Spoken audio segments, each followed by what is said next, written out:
మీరు కుటుంబ సభ్యులతో కలిసి కొన్ని వినోద కార్యక్రమాల్లో గడుపుతారు. మీరు మీ ఆరోగ్యం మరియు ఆహారపు అలవాట్లపై శ్రద్ధ వహించాలి. మీరు ఇంటి పెద్దవారైతే అనవసరంగా ఇతరులపై కోపం తెచ్చుకోకుండా ఉండండి, లేకపోతే వ్యక్తులు మీ పట్ల కోపం మరియు పగను పెంచుకోవచ్చు. ఈరోజు స్త్రీలకు ఆకుపచ్చ రంగు చాలా శుభప్రదంగా ఉంటుంది. కుటుంబంలో ఆనందం మరియు ప్రసంగం మరియు ప్రవర్తన ప్రభావవంతంగా ఉంటుంది. మీరు మీ ఇంటి నిర్వహణపై కూడా పూర్తి శ్రద్ధ చూపుతారు. ఈరోజు మీ ప్రవర్తనలో మరింత ఆధ్యాత్మికత కనిపిస్తుంది. ఈరోజు మీకు సంక్లిష్టతతో కూడిన రోజుగా ఉంటుంది. కొన్ని పనుల నిమిత్తం ఆకస్మిక పర్యటనకు వెళ్లాల్సి రావచ్చు. పెద్దలకు పిల్లల వృత్తి గురించి ఆందోళన ఉంటుంది. కార్యాలయంలోని అధికారులు సమస్యలను పరిష్కరిస్తారు. క్రీడలపై ఆసక్తి చూపడం మీ తెలివి యొక్క సామర్థ్యాలను పెంపొందించేందుకు సహాయపడుతుంది. ఇది మీ వ్యక్తిత్వాన్ని బలపరుస్తుంది.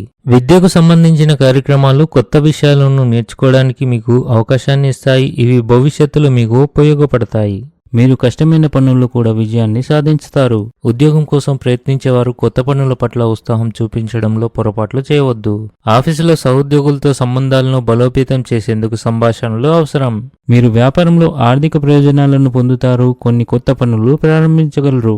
మీ కార్యాలయంలో కీలక భద్రతా చర్యలు తీసుకోవడం మీతో పాటు మీ సహచరుల భద్రతను కూడా పెంచుతుంది. ఇది సానుకూలతను పెంచగలదు. ఈరోజు అదృష్టం మీతో ఉంటుంది. ఈ రాశి వారికి ఈరోజు అత్తమామల నుండి ఆర్థిక ప్రయోజనాలు కలుగుతాయి. ఆహారపు అలవాట్లో అజాగ్రత్త వల్ల గ్యాస్ మరియు మలబద్ధకం ఏర్పడుతుంది. ఈరోజు ప్రశాంతంగా గడపడానికి ప్రయత్నించండి, ఎందుకంటే మీ మనసు ఆందోళన చెందుతుంది.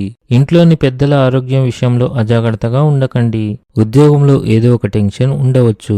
ఈరోజు అదృష్ట సంఖ్య వచ్చేసి 4. ఈరోజు అదృష్ట రంగు వచ్చేసి ఎరుపు రంగు. ఈ విధంగా ప్రతిరోజు మీ రాశి ఫలాలను తెలుసుకోవాలంటే ఈ వీడియోని లైక్ చేసి మీ మిత్రులందరికీ షేర్ చేయండి. ఛానల్ని తప్పకుండా సబ్స్క్రైబ్ చేయండి.